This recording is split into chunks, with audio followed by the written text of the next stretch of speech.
Hey everyone, welcome to NonTrivial. I'm your host, Sean McClure. In this episode, I'm going to talk about skill, specifically how skill is not what you think it is. I'm going to take a look at our perception of skill and what I think is wrong with that perception, specifically how it's rooted in the idea that a deep foundation of knowledge must come before we can be considered skilled at something. I'm going to take a look at where that perception comes from, how we are schooled into believing that a big foundation must precede our ability to excel at something. I'm going to take a look at how that holds us back in our career and our personal growth, and then dive deep into how we go about changing that perspective. I'm going to frame skill as the ability to solve complex challenges. We're going to look at how that's something that nature does all the time, how it's something that we as people are naturally good at doing, and in doing so, hopefully demystify what skill is. So I think it's going to be a really interesting episode. It's going to be some good, deep conversation about complexity and abstraction and how problems are solved and how to go about changing our perspective. And I think it's going to be overall really interesting. So I hope you enjoy it. Let's get started.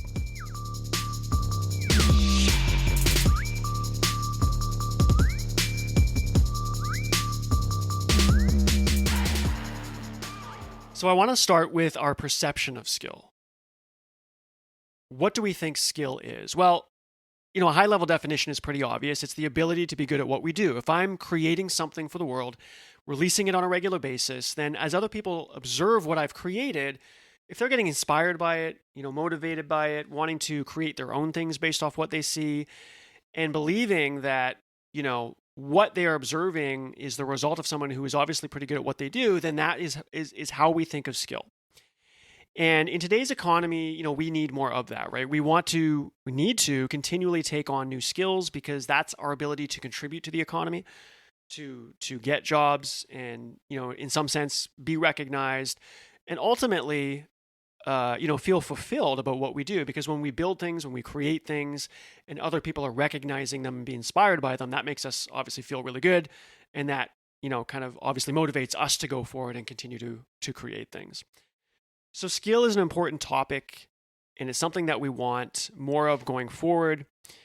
But we have a perception of that skill where we put it up on a pedestal. And when we look at the skill of others, if we are not directly involved in that particular domain, so if I'm looking at, a painter do what they do, and I myself am not a painter, then I'm going to have a sense of awe about how they arrived or how they created the thing they created. And that's a good thing. But that sense of awe, I might find that motivating for myself, and that might actually inspire me to take on painting, or maybe it inspires me in a different way, unrelated to painting, but related to what I do. And so that sense of awe is not a bad thing. It's a good thing. It's motivating. But there's something at the heart of that sense of awe that's got something kind of wrong with it. And I'd argue that it's based largely around our ignorance of what skill is. If we are not skilled in a particular area and we see someone who's really good at it, you can almost get a bit of anxiety about it if you wanted to take on that skill yourself, because you're thinking of it as something that requires, a lot of deep knowledge and years to get to that point. And even though I'd really like to have that for myself, where am I going to find the time to put that kind of effort in? Am I going to be able to understand those concepts? Do I need to, pay for a bunch of courses to get those concepts? What does that look like? And so that perception that skill requires, this big foundation before getting started can actually hold us back in a lot of ways, even to the point where we don't get started. So I want to kind of dig deep into that perception, that sense of awe that we have. Again, in and of itself is not a bad thing. I think you should be inspired by things you look at, but you shouldn't be intimidated by it, because the intimidation is not coming from a right place. It's not coming from a proper perspective. And I want to be clear, this podcast is not, a motivational pitch. I'm not trying to get you motivated. Now, if it does motivate you, that's great. That's awesome. But I really just want to look at skill for what it is. I don't want, the worst thing is to be held back in life because of an incorrect perception of something, right? You need to jump in, find out what it is, and then make that your baseline going forward. So I'm going to kind of set the scene here. Let's say we're walking into a museum and we're going to observe a painting, going back to that painting example. And we walk up to the painting, and it's a sailboat, and it's on an ocean, and it's very realistic looking. You have, waves that are kind of overlapping with each other, and say one of them crashes into the boat and splashes back, and so you've got this kind of frothy water coming back.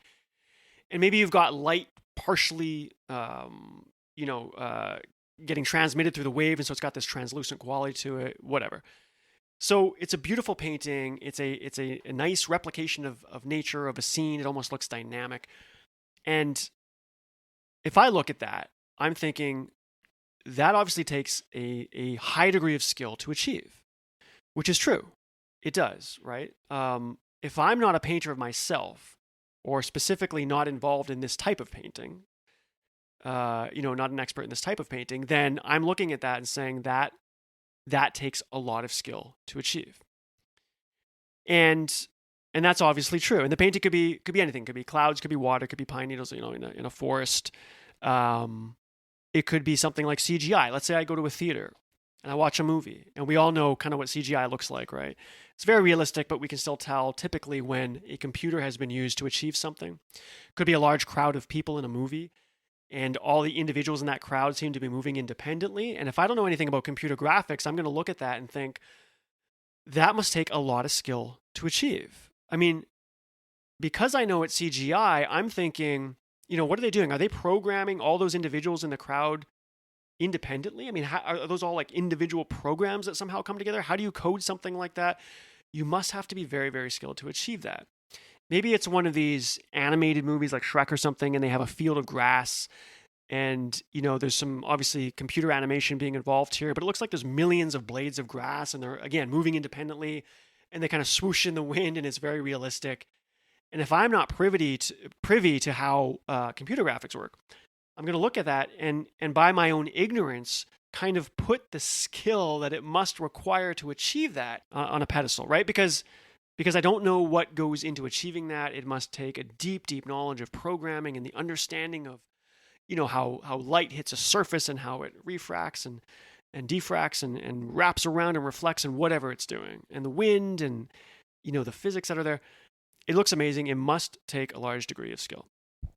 Let's use one more example. Say you're on Twitter and somebody is solving math equations with ease, and it looks amazing. Now, you might not follow people who solve math equations on Twitter, but some people do. And if you're looking at someone doing this on Twitter or otherwise, they're manipulating equations and they're relating it to reality. They're working it through, and then they get to some result, and then they get to say something about the result. And man, isn't that cool? Like, it must be so nice to be that skilled in something like mathematics. A lot of us remember that from high school days and probably got sick of math and never touched it again. But wouldn't it be neat to be that good at something like math? So, the painting, the CGI, the math, if it's something that you're not already good at, okay, and you're observing somebody do it, then you have a sense of awe about it. And you kind of put that skill up on a pedestal, and you might want to achieve that yourself. Man, I would love to paint. I would love to do computer graphics and make these little animated videos. I would love to whip through equations and then see, tease out some kind of interesting meaning about how that rigorous math relates to life, because that would add rigor maybe to something I'm trying to defend, whatever it is. Looking at skilled people, painters, sculptors, scientists, mathematicians, we have a sense of awe and admiration for what we look at. But it has that downside where it can create a lot of anxiety and ultimately prevent us from getting started. There's a certain friction there in life when we look at the skill of other people, and it's based around this perception that it takes a lot of deep knowledge to get to that point. So is that true? I mean, it seems to make sense when you hear it, but is that true? Does it require a lot of deep knowledge up front before you can be considered skilled at something? Let's go back to the painting. Let's say we found out who the artist was and we asked if we could sit down with them and learn how they do what they do. Specifically, can that artist show us their technique, their approach, about how they created this specific painting? Okay, I'm looking at this wave and it looks very realistic and it's got this translucent quality to it. I'm assuming that you have mastery over all the details that go into creating a wave. So I want to see you actually produce this thing. Well, if you sat down with them, you would realize that idea that you have to have a lot of deep knowledge to create the thing, even as a skilled individual, is not true. And here's why you would realize that. if you look at them create that wave, you're going to find that they take their brush and they obviously dip it in whatever color they want. Let's say it's oil on canvas. And then they use these blunt, irregular strokes to achieve the effect of a wave. In other words, it's not that they're coming in and they're getting every angle of the water and they have some deep understanding of the behavior of how water moves and how the light hits it. And they're somehow, articulating with their brush all the angles of the water, the shading, the lighting, as if you were almost specifically drawing the wave detail by detail, and then coloring it in and then producing this very realistic impression of water. That's not what they're doing at all. They're using these blunt, irregular strokes that if you were to just look at it, don't look like they'd be painting something like a wave at all. It's got no detail to it. It's almost ad hoc in nature. They bring the brush to the canvas, they lift it off. Now, they're skilled at what they're doing. They're wielding their tool with years of experience. But it is not with some awareness of all the details that must go into producing a wave. In many ways, and here's the point, in many ways, the artist is not aware themselves of how the wave is being arrived at. Now, I know you got to think about that for a second, maybe more than a second, because it seems to kind of not make sense. Well, how could they not be aware? I mean, obviously they know what they're doing. Well, yes and no. They are creating the impression of a wave in ways that they know how to.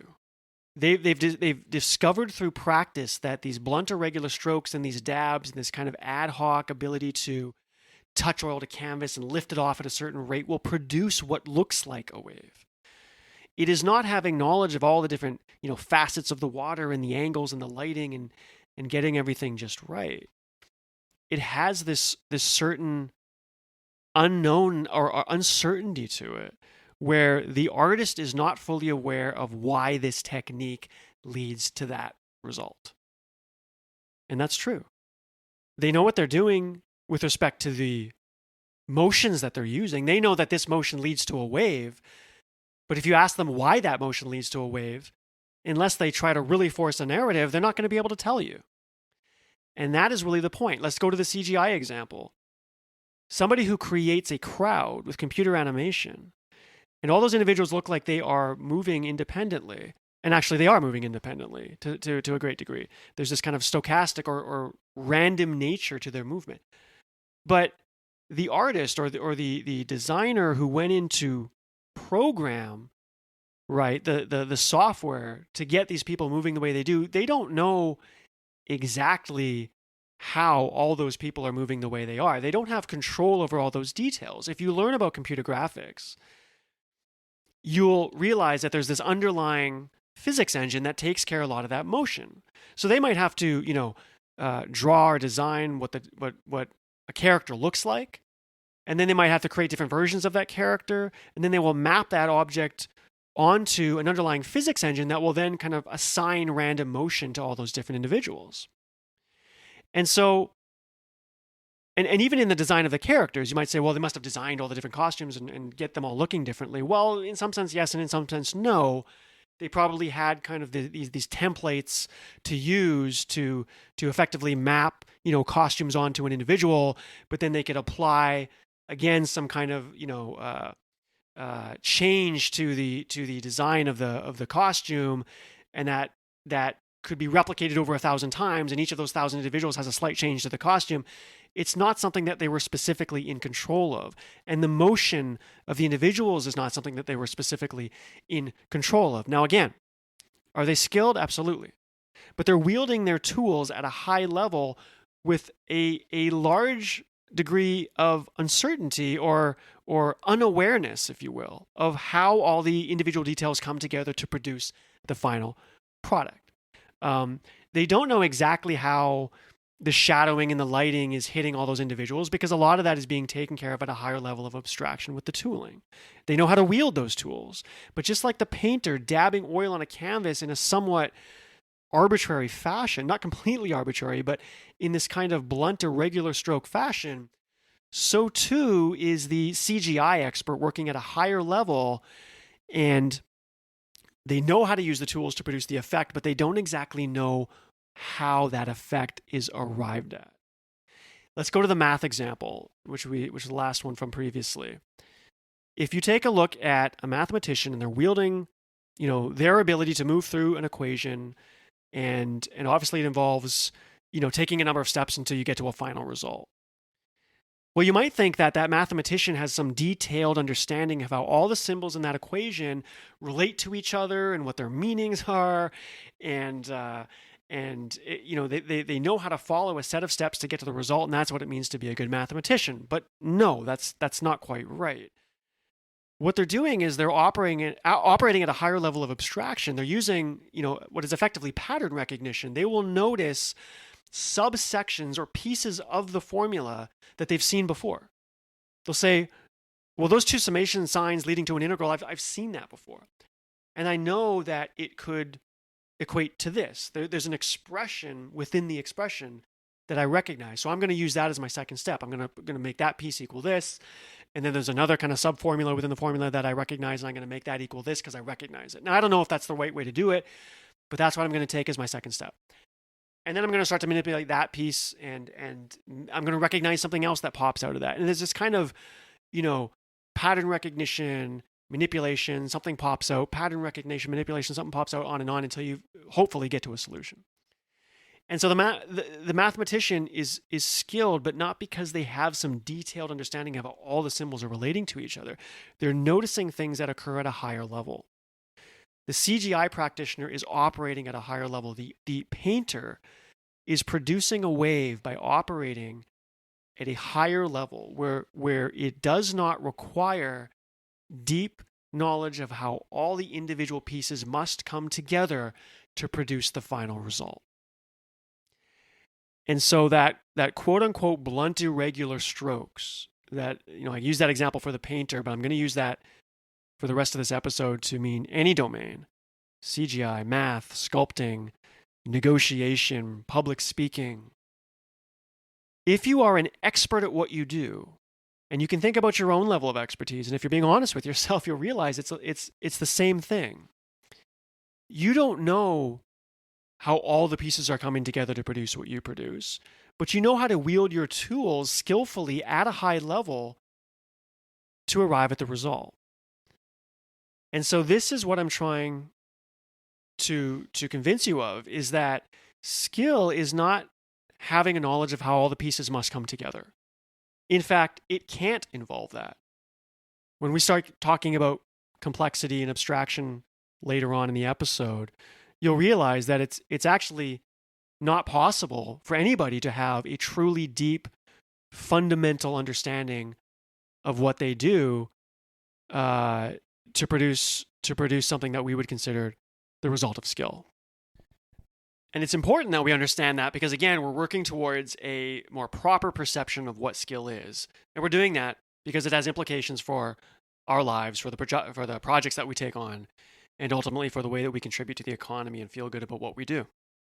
And so I just want to spend a little bit of time now thinking about where that wrong perception comes from. Why do we think the way we do about skill? Why do we tend to put it on a pedestal and believe that there's this big foundation of details that are required, that this large level of knowledge that we must obtain, high level of knowledge that we must obtain before entering the real world and taking on our tasks? And I would argue that that largely comes from schooling. I mean, if you think about it, as we grow up from a very young age, school, the whole idea of school is that it's this institution that we go to. It has curated the knowledge from, technically centuries of people building and creating things. And as that knowledge got created, it got curated inside these institutions and put into more or less a textbook format, and then is delivered to students via teachers. And so by teaching just the fundamentals as isolated concepts, you can, bit by bit build up your knowledge about what goes into something, with the idea that years later, when you go to start that career, you can then tackle those projects because you've got this nice big foundation of knowledge. You've kind of got that language you can use, and you understand where things are coming from. And that seems to make sense, right? I mean, why not have a foundation of knowledge prior to going and tackling things? Why not have that language down? Why not get, some ability to recognize what you face in the real world? But if you think about how that goes for you after you graduate, whether that's coming out of high school or coming out of, graduate school, whatever level of education you have, when you go into the real world, and you start building your career and you start tackling projects and you start acquiring or attempting to acquire new skills, there's kind of this friction between this background that you supposedly have and the projects that you're tackling that are new. It doesn't always feel like you really have a foundation for it. When you take a new project, might be the first one when you get your first, major job, you have to learn a new language, you have to learn to work with people. You've got these timelines that are not really like they are in school. There's all kinds of things that pop into it, and in many ways you just don't really feel that prepared. And the delta between what you learn in school and what you face in the real world is actually quite large. And I think most people tend to relate to that or believe that that's the case. Now, if your job at a school is more research oriented, that might be less so than if your job is obviously more practical, where you're actually maybe building or engineering things that get used, by consumers. But I think most of us would feel that delta between schooling and the real world. And if you think about it, why is there such a delta? What is it that causes the friction between this idea that we're building a foundation and then the application of that supposed foundation going forward? I would say it feels unnatural because there's something wrong about heading into a project with a big foundation before you do the thing. Okay, so let's take some examples. When you're a kid, think about when you're young, because that's when you're doing things in a very natural fashion because you haven't been indoctrinated, for lack of a better word, into saying, well, here's how you go about do something. When you're a kid, you just jump in and you do it. Think about the way a child learns to speak. They spend years mumbling before they start speaking the language. They don't spend time learning about the language and the syntax and the grammar and how to piece, sentences together with words. They mumble, right? And they use words incorrectly. They don't pronounce them, but they keep going fearlessly. They keep fearlessly mumbling their way through the language until they start to speak it. And they speak it effectively at an expert level eventually. And so they were able to reach that expert level by mumbling their way through. And that mumbling is something we can, probably all relate to. Think of anything you got really good at outside of school. You had to mumble your way through, right? It could have been a programming language. It could have been painting. It could have been sculpting. It could have been, some of those other examples, negotiating, public speaking, whatever it is. When you're starting, you might have some natural ability, but you kind of have to mumble your way through at the beginning, right? And so that's what's natural. That's what works. We know that works. That's how we learned all the things we learned when we were children. How to play, how to balance, how to ride bikes, skateboards, whatever it is. Even drawing and things like that. I mean, we mumbled our way through. So I think it's not that surprising that there would be this kind of unnatural feeling you have when you think about taking on a new skill, but part of you is believing that you got to have this big foundation before you get started. It kind of causes a friction. So what does that lead to ultimately? Well, if we think about taking on new projects, we're all familiar with making excuses to not get around to it, right? We don't have enough time is the most common. Another one might be, well, I don't have enough money right now. The course that I think I need to take before getting started is actually quite expensive. And we can come up with all kinds of excuses. And I would say that those excuses not only, diminish our motivation and sometimes outright prevent us from getting started, they're rooted in that wrong perception. They're rooted in that idea largely that largely comes from schooling, that you have to have this big foundation prior to getting started. And to be clear, I'm not in this episode, calling down schooling. I'm not saying schooling is all out wrong. I'm just looking at where that idea comes from, that the foundation must precede the act. And I actually have a saying that the foundation is the last thing you should build.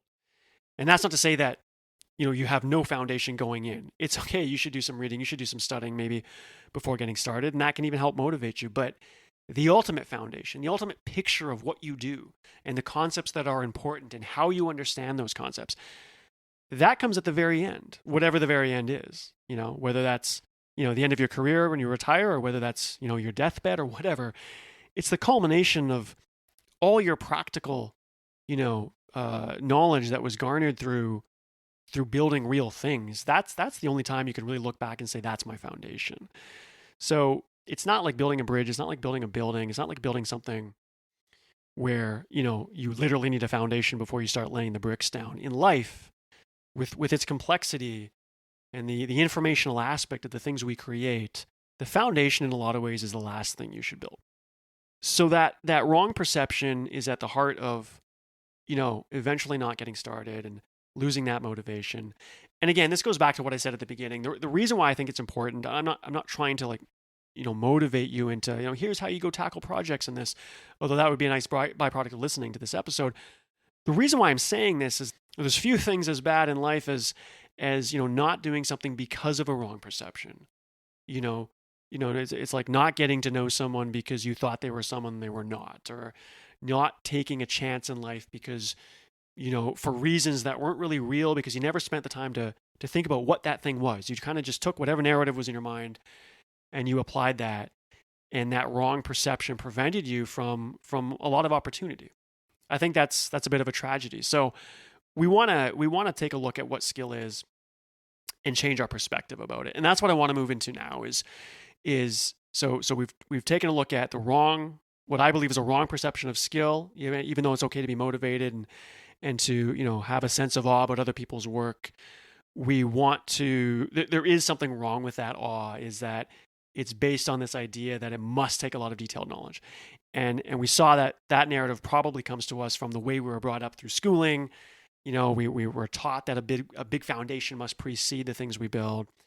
And ultimately that kind of leads to that, making excuses to never get started. There's that friction in our life, and we prevent ourselves from jumping into opportunities that we might otherwise do. And I mean, obviously that's a problem. We want to be able to express ourselves. We want to have our natural talents come, to bear on different things in life. We want to release things into the world. We want to motivate other people, ultimately make life better for, the generations after us. So we want to create. There's nothing more natural than that.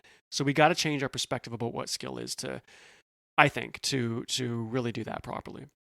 So let's do that now. Let's take a look at how we reframe our perception of skill by thinking about skill as the ability to solve complex problems. Now, that statement alone doesn't sound like I'm really doing anything. I mean, you might already believe you think of skill as, solving non-trivial challenges, the ability to arrive at a solution to something complex. That sounds kind of obvious, but solving complex problems has a very distinct definition over solving simple problems. And this comes to us from, complexity science, and more specifically computational complexity.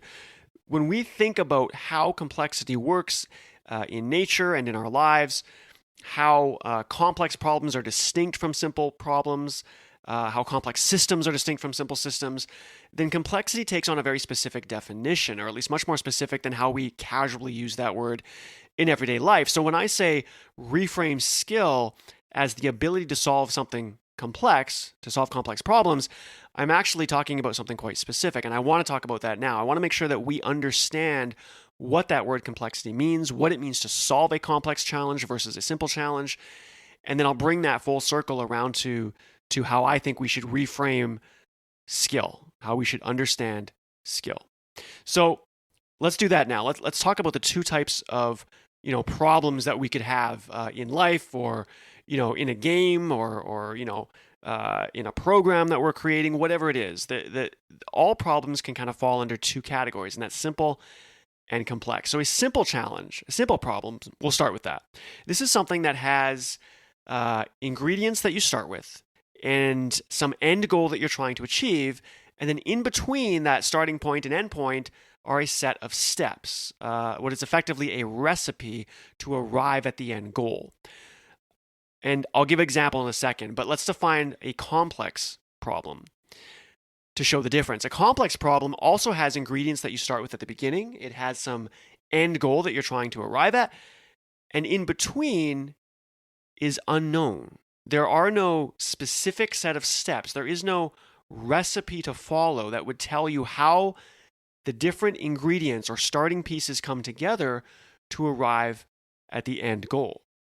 So when you don't have a specific or explicit set of steps in between the beginning and the end, that's what we would call a complex problem. And they don't have obvious approaches to reach a solution. I'll give some examples in a bit, but let's go back to the simple, an example of a simple problem so we can understand that. So let's say you're baking a chocolate cake. The baking of a chocolate cake would be an example of a simple problem. And the reason is, if we go back to our definition, we have beginning ingredients, right? We've got, the butter, the milk, we've got the sugar and flour, whatever goes in, the cocoa, all the ingredients that go into a chocolate cake. And then we have some end goal that we're trying to arrive at, which is the chocolate cake, something that looks and tastes good, we can serve to other people. So we know the end goal. Well, there is a very well-defined way to get there. There are a set of steps that you would follow to bake a chocolate cake, right? There's not a whole lot of uncertainty there. Now, of course, you could still mess it up, as many of us have done. We could burn the cake, something could go wrong, we could have a malfunction in the oven, we could not pay attention. But those would be examples of not following the recipe, right? If you actually follow the recipe and things go as planned, then you will get a good tasting chocolate cake at the end. There's different recipes, there's different types of chocolate cake, but to bake a chocolate cake is a simple problem. Use these ingredients, follow these steps, have this as your end result. You will reach that goal. A complex problem is not like that. You are going to start with simple ingredients, or a set of ingredients. And you do know the thing that you're trying to achieve, but how you get there is unknown. They don't have solutions that you can pick apart and say, well, here's how it was arrived at. And we see examples of this all throughout nature. In fact, nature as a creative force is constantly solving complex challenges. It has species that are adapting to their environment, that are finding resources, that are maybe cooperating with other members of the species, and on and on. There's all kinds of examples throughout nature. In fact, nature itself is largely a success story in the ability to solve complex challenges. So let's look at some examples. We use the chocolate cake for the simple example. Let's look at some examples of nature solving complex problems. A common example that pops out of what we now call complexity science would be ant colonies. An ant colony is obviously a group of ants, and it solves complex challenges all the time. In fact, the most famous example is the ability to find the shortest path between 2 points. Now, that might not sound particularly difficult, but let's paint the scene here. We have a complex environment, right? A terrain that is, it's got trees and branches and dirt, and it could be, square meters or even square miles over a large area of land.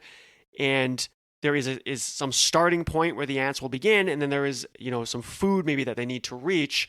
And it would make sense to find the shortest path between the beginning and the end, because the shorter the path, the more resources you can move per unit time. Presumably you can get more ants on that path per unit time and therefore move more food, maybe bring more back to the queen, however that works. So the ability to find the shortest path is actually a real problem that pops up in nature and something that ants are able to solve really well. The question is, how do they solve that problem? And if you were to try to solve that problem yourself by coming up with a specific recipe, you'd find that for any reasonably sized problem, meaning if your terrain was large enough, if you had a large number of possibilities that you could take as your path, that it would not be obvious how to solve that problem. But ants do this all the time. So let's just kind of take a tour into how they do that. So ants release pheromones. This is a chemical that the other ants can smell or taste, and they use that to signal to other ants where other ants have been. So let's say we have thousands of ants in the colony, and they are going to just trek out over the terrain and start doing their thing. Right? They're walking, they're interacting, they kind of bump into other ants, and they're presumably just looking for some food source. And beyond that, the ants don't really know what they're doing. They're just this is the innate sense to go look for food and maybe bring it back to the queen. So they're out there, and there's thousands of ants walking, and they're taking all kinds of different paths. And as they do that, they're giving off this pheromone, because that's what ants do. They just naturally give off this pheromone. Well, over time, the pheromones are going to, they're going to linger in the air for a while, then they're going to eventually evaporate. And that's true for all the ants that are doing, that are walking across the terrain and taking different paths. Well, think about what would happen on the shortest path versus the longer paths. The shorter path is going to have a higher concentration of pheromone lingering in the air, right? Because the shorter path is going to have more ants on it per unit time, because as they go back and forth, it's shorter. Presumably, the space isn't going to be as large between different ants, and so there's more pheromone on the shorter path. It has the ability to accumulate and linger for longer amounts of time. And there's this kind of feedback that's happening. If there's more ants on the shorter path, and the ants are attracted to that pheromone, then more ants are taking the shortest path because that's what they're attracted to. The pheromone concentration is higher, they're getting attracted, and so more and more ants start to kind of accumulate on that shortest path. Well, over time, you're eventually going to have a situation where the ants have solved a complex problem. They have, as a group, been able to discover what the shortest path between 2 points is, or at least the shortest path out of all the ones that were attempted. And you can imagine if it's thousands and thousands of ants, they've attempted all kinds of paths. Now, it's important to understand that no ant knew what was going on. No individual ant is particularly intelligent. For all intents and purposes, they're dumb, right?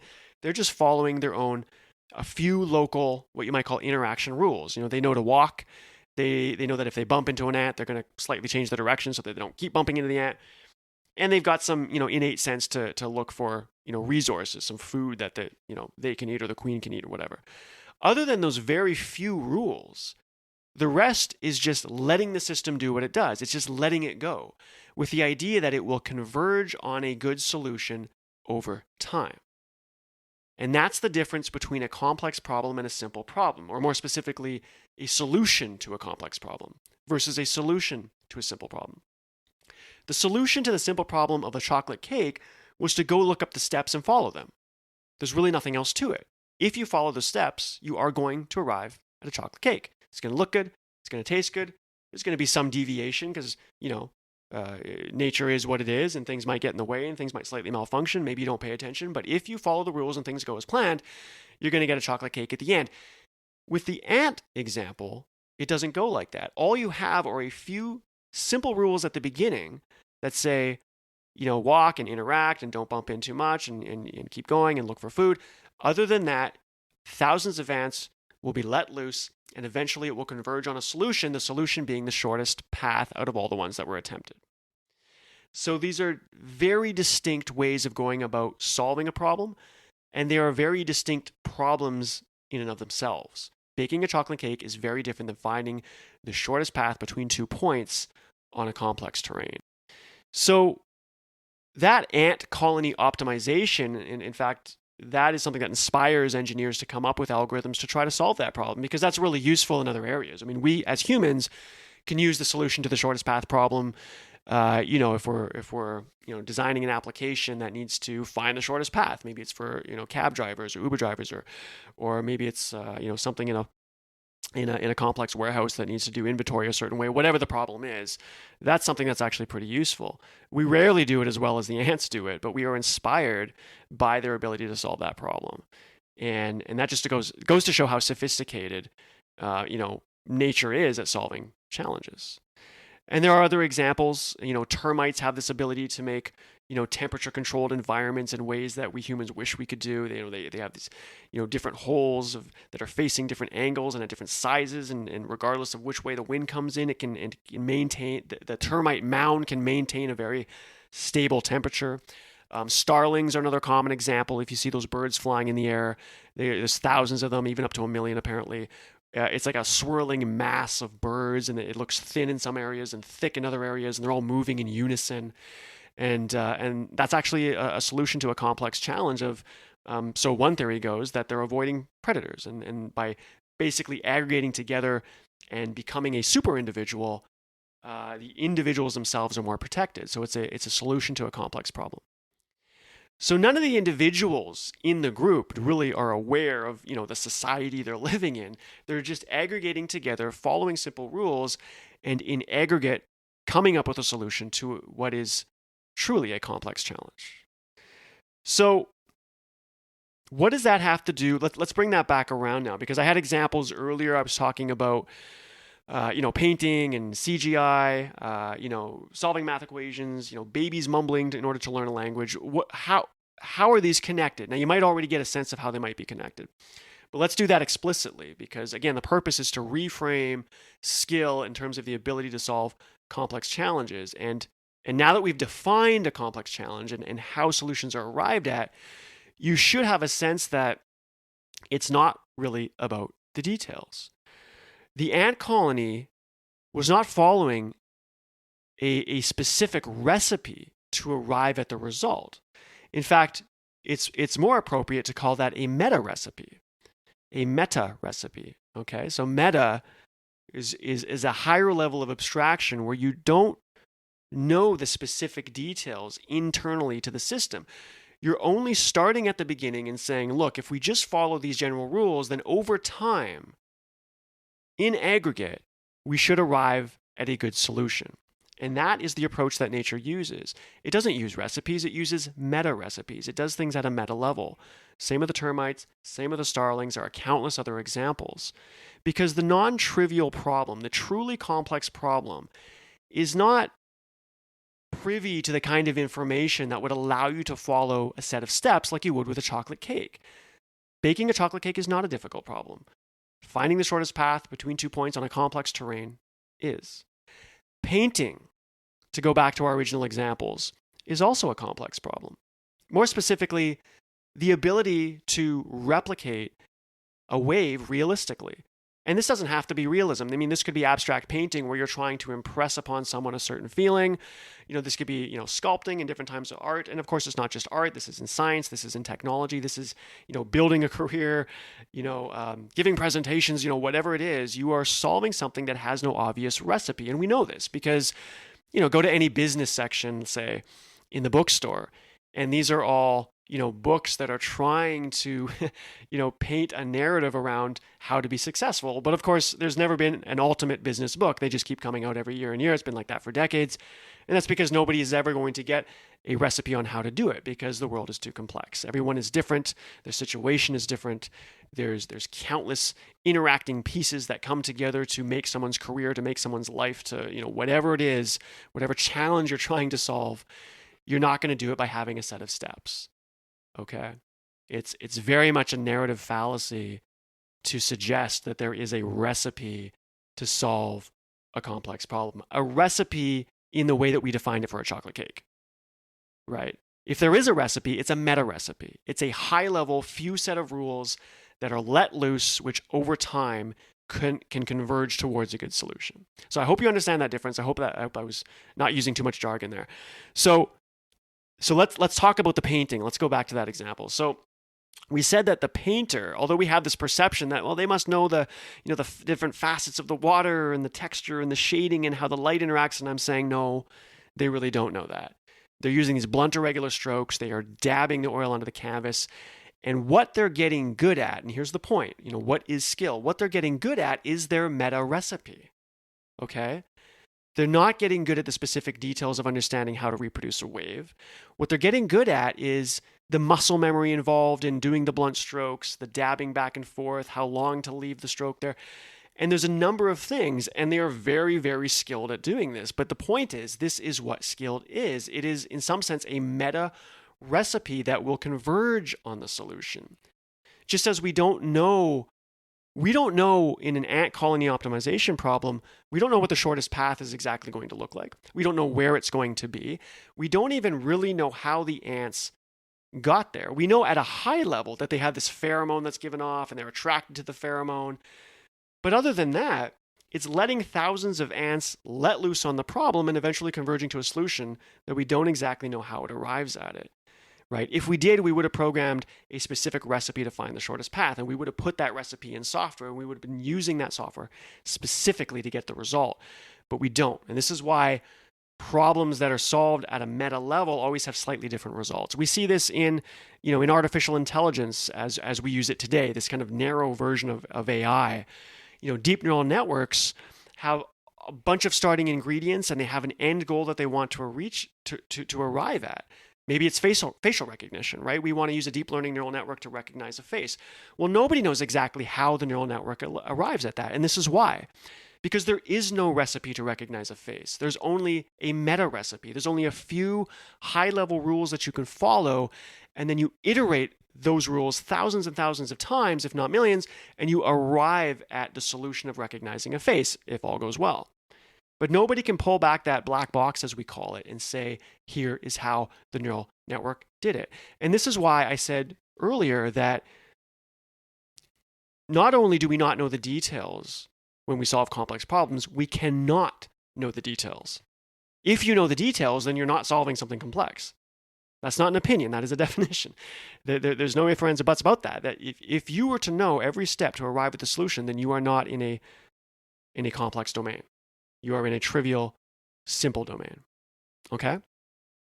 So the painter is skilled. They are very good at what they do, but what they're good at is a meta recipe. It is a high level, ability to use the strokes and the dabs and the colorings and whatever it is a painter does that will arrive at a wave. If you ask a painter why that produces a wave, they will not tell you. It's not that they can't paint any kind of narrative, excuse the pun, right? They could say, well, this pressure seems to, deepen the shading in this area. And if I lift it off quickly, I get almost a bit of a spray that comes off, and that's where the froth comes from.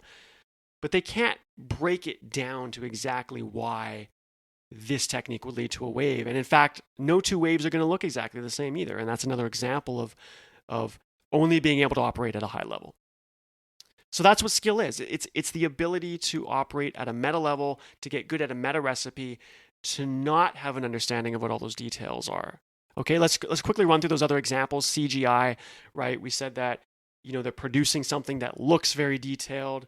It's got, millions of blades of grass moving independently, and it reacts to the wind and to the light in a way that looks very realistic. But the artist, the practitioner, nobody on that team putting that movie together knows exactly how it arrives at that. They're operating at a meta level, and things converge toward the solution. Even solving a math equation, right?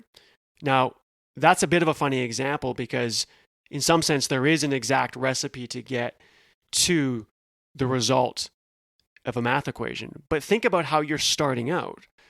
Think about somebody viewing an equation that they haven't actually seen before. Well, they don't know the set of steps to get to the solution. They're going to try to discover those set of steps. So even if there is an exact, chocolate cake style recipe to get to the result, they don't know. It would be kind of like being a chef that's coming up with a new recipe. Well, you're going to, burn your new cake, and you're going to make all kinds of mistakes, and it's going to be a disaster until you discover what that recipe is. So at the beginning, it is a complex challenge because you don't know what is in between those starting ingredients and the end. You're using high levels of abstraction. You're using a kind of meta recipe that will eventually converge you towards a solution. That last example I had earlier was the baby mumbling. Okay, again, the baby is not aware of the details. It doesn't know the syntax and the grammar. It doesn't have some academic style understanding of what makes a language. You don't learn languages by studying languages, right? You can go study languages, and that's interesting. And through that process, you'll probably learn a lot that might help you eventually learn a language. But to learn to speak an actual language is achieved by mumbling. You need to go mumble. You need to, and mumbling is a meta recipe. Right? It is. Of course it is.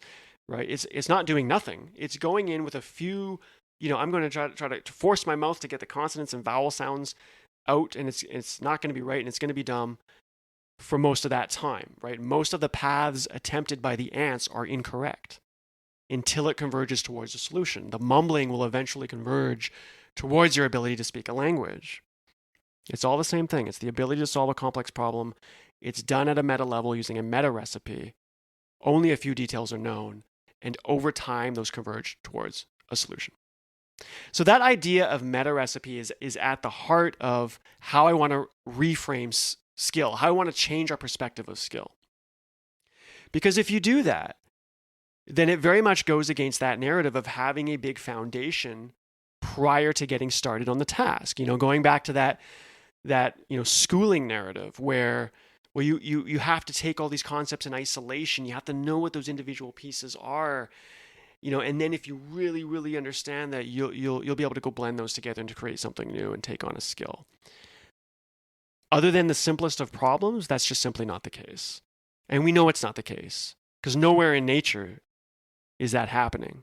Nowhere in computing science do you have examples where exact end-to-end recipes are leading to truly complex solutions or solutions to complex problems. It doesn't happen anywhere. For what we understand, it's absolutely impossible. And that's why I say the ability to solve complex problems can't be about the details, and therefore your skill cannot be about all those details. Okay, so a massive foundation prior to getting started is not needed. And so let's bring that full circle. We think about, if we have this new perception of skill, then you need to take that into your awe of work. So if you're going into that museum and you're looking at that painting, or you're looking at that, professor, whip through an equation, you're looking at, the CGI in a movie, maybe that's a skill you want, and it's great to be inspired by it. But by no means is it out of reach. By no means is it something that requires a ton of detailed knowledge. It requires you getting better at the high level meta recipe through time. And I think that's a great message, because it means we can all embrace our projects. We can all get started. We can all mumble our way towards being very proficient at what we do. That's not a motivational pitch. That's just reality. That is the right way to think about skill. And I just want to, end off saying that there's nothing more human than creating. I believe that, right? Like that's what we're meant to do. We're meant to create things, bring something into the world before we die, make it better for the next generation. It's the best way to learn. And it's not just learning how to get better at what you do. You learn so much about life through the act of creating, right? When you build something, you learn, philosophy, right? Because you start teasing out universal truths about what works and what doesn't, and how to get better at what you do. And of course, if we can inspire others with what we create, then that's just the best thing ever. So thanks for listening. I hope you got something out of that. This is the first episode of NonTrivial. I am happy to receive some feedback. Did it make sense? Was it an interesting topic? You can find me on Twitter, handle Sean A. McClure, SEAN_A_M_MCCLURE, Sean A. McClure. Jump on Twitter. Let me know what you think. If you have ideas for other episodes, maybe that's something I can do. Happy to take input. And thanks for listening. So I'll see you next time.